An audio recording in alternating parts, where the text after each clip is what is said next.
morning, guys. Welcome to Appalachia's Homestead. Glad to have you out here in the cold with us. I want to start off the new year with what I feel is an important video for anybody that is homesteading, has homesteaded. It's so funny to say that because if you follow me at all, friends with me in my group or whatever, I am so into, as you've heard me talk about before, history and genealogy. And Lord, I live half the time in North Carolina now. But, oh, Coach Cheese hears me. Better not upset him. But it's so funny. Wow, let's get back in the shade. It's so funny to talk about if you homestead. Because, when you look at a lot of things in history and in life, everybody homesteaded. I love it when people tell me, my great-great-great-great-great-grandparents did not homestead. Well, okay, whatever you say. But they did something, because how'd they eat? They did something. They had skills you probably didn't have. They were doing something. They had a skill set and were doing and living in a way in which we seek out so much these days because we have been so plucked and removed from self-reliance. So we have been up here and living on this mountain for almost 6 years. We've really been entrenched with frugality, debt-free, homesteading, blah, blah, blah. Gosh, it's 2019. We really got onto this quest about 2006, 2007. By 2008, we were really entrenched, and by 2010, I couldn't think of another way to try to live. But here's the reality, folks. First of all, in a lot of ways, reality is not on social media. Okay? I just want to say that. You've probably already figured that way out. Oh, look. What are you doing? Come say hi to everybody. Yes, say good morning. Mr. Poopa. You got to be in the video. Always. You're the star of the home. Yeah, come on. Have you found any? Did you get a mouse or anything today? You better get going. Boy, that is one well-fed cat. So, long story short, I talk about how guys, I'm going to be flat out honest with you. I've sort of just taken a break. I know you've seen me make some videos hit or miss here or there. I thought I had money in my pocket. I don't. I got excited. But we took a break. We came back and made some videos. I had a situation happen back in October. Really had to take a mental break from a lot of things. But the homestead has not stopped. The homesteading is still here.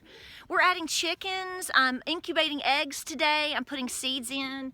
The cows and goats are all still being fed. We should have goat babies by around St. Patrick's Day, maybe some in April too, fingers crossed. Going to be milking. I'm having 50 bales of hay delivered today. I'm about to go in and make a quick dinner in the crock pot. The homestead does not stop. But here's what I want to tell you, because I get a lot of folks still that are younger, bless your heart, and you want to do things. You want to add a couple chickens, or some folks still dream about having a dairy cow and doing all these things without really knowing the reality. And what I want to tell you is, life is not all about homesteading. What did I say? I said life is not all about homesteading. In this genre, in this category, folks, you see a very small portion of everybody's life. You see a very small portion of my life, of everyone else's life, and pretty much what anybody wants you to see, whether it's real or not. But the reality here of me and my channel and my life, I didn't come up here to have a YouTube channel. Didn't come here to have a blog. Came up here to raise my kids, homeschool my kids. I have 3 sons, and my goal was to teach them, push them, motivate them to have more self-reliance. My goal when we moved up here was to dig into more about my roots, okay? My roots are deep, and my roots get dirty, okay? And I want you to know that. What you see other people do and how they live may not be what you end up doing. And that is perfectly okay, okay? You might get you a flock of chickens and hate their guts. I doubt it. But I'm just saying, getting out every morning in coveralls and 26-degree weather before you go to work, before you, do whatever. The geese do a good job, by the way. Whatever. may not be your deal. You might not want to work in a bunch of manure every day.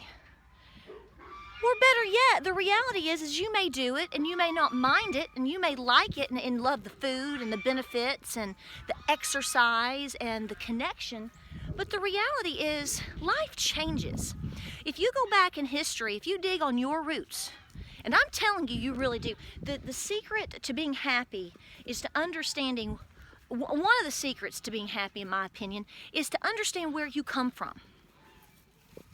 Because see, some people say, well, I don't really care to know about somebody that lived 150 years ago. You're not my people. But you should, because you carry their genes, you carry their genetics, you carry their thrive and their thrust for life. Especially if you're Scots-Irish, low. But my point is, even with them, when they had to be self-reliant, you know, even I have a grandmother that was 90 years old, living by herself. If you look at the census, bless her heart, 90 years old, living by herself. She lived by herself. She was the sole farmer, Czech, of a massive farm over on the Nantahala, over by the Nantahala. If you don't know where that's at, if you haven't been there, boy, think about that living 150, 200 years ago. That's some rugged stuff. But they did that because they didn't know any other way. They did that most of the time because that's all they knew and that's how you survived. We have a lot of opportunities and choices today. But even back then, 100 years ago, 150 years ago, women started going to school. Women had to get a job. I have a grandmother. I had her till I was 15 years old, my great-grandmother. She could homestead up and down this mountain and put us all to shame. But you know what she had to do? She had to go to work because she had children. She had to have an income. Some people chose to, you know, do this on the side when they could or when they should, and they went back to get an education. So the point that I'm trying to make here is don't make this journey just about what type of breed of chicken you have, or if you're going to put up a hoop house this year, or, you know, if you have the best method for growing green beans or whatever. All that's great. All of that's good. But why are you doing it? We live in a day and age where you don't have to. I'm saying the Piggly Wiggly is an option. That wasn't an option for Granny a long time ago. And there's a lot of things that you can do to enrich your life.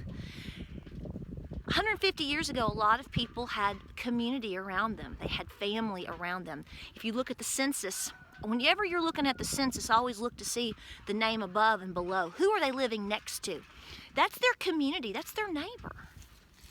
They all bonded together, went to church together and sang together and hunted together and cooked together. We have a much more isolated situation now. So you have to find what makes you happy. I doubt it's on a whole lot of social media. Get into history. Get your children into history. Take a day off. Go and, you know, get up, do your chores, give out extra feed, go somewhere for the day and learn something new. Moms, learn a new skill that may not necessarily be in this genre because you need to enrich your life.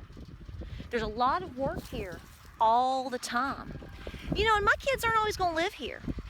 You know, I've got a boy now in college. He's got a 4.0. Those homeschool kids, I don't know if they'll ever get educated, but, you know, anyway. Going into nursing school, 4.0. He's not here a lot anymore. But I know I have given him a foundation because he knows how to milk a cow and he knows how to raise chickens. He knows how to plant a killer garden and he knows about bees now and all of these things. I've done my job there. But he's not always going to be here. So understand that even as you get into it, there's going to be things that it wasn't quite what you thought. You didn't like it. You know, some things are just not for everybody. And I'm here to tell you that is okay.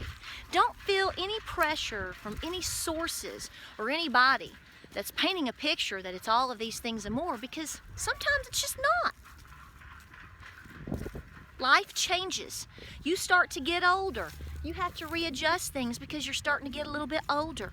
Your husband may fall down in the driveway with congestive heart failure and form serious health issues later, which puts a lot on a woman. That's okay. But what I'm saying is, don't think these things won't happen. And if you have to adjust, if you have to pull back, or if you have to change things, or you change your mind on things, that doesn't make you less of a homesteader, that doesn't make you less of a mother, less of a wife. It is the simple fact that life changes.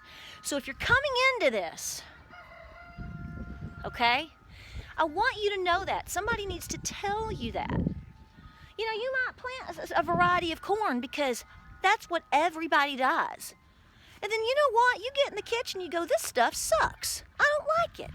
Well, then don't eat it. Well, I mean, don't waste it, but I'm saying next year don't plant it. I'm not growing tomatoes this year. What? Oh my God. I'm not growing a tomato. Now, that's a lie. I might grow some huskies because I really like those little cherry tomatoes. Boy, they are good. Easy. This year, we've had more rain than we've ever had in East Tennessee. Ever. So you know what I thought? I thought, you know what? I'm going to change my methods back up. I'm going to try a few things I haven't done in a while. I'm going to try some new things. I'm going to take a break from tomatoes. I'm going to miss them in a sense, but I know that I can get in my car. Oh, I'm doing what we shouldn't do. I'm taking advantage of something. I'm going down to the Mennonites and I'm going to buy bushels and bushels of tomatoes for, 10, 12, 15 bucks a bushel. And I'm going to go from there. And you know what? I don't feel the least bit guilty about it because I'm happy. You need to be happy. So nope. The tomatoes can wait because we're happy, we're healthy, we're sane, and we're exploring other things in our life. I hope this video finds you well. Gotta go cook dinner. Everybody's squared away, gotta get dinner cooked. I've gotta do a history lesson, I gotta give a haircut, and we've got a big load of hay coming, some more hay. We need more hay. The hay never stops. We'll see you on the next video, folks. Do what makes you happy. Poopa, where'd you go? Poopa.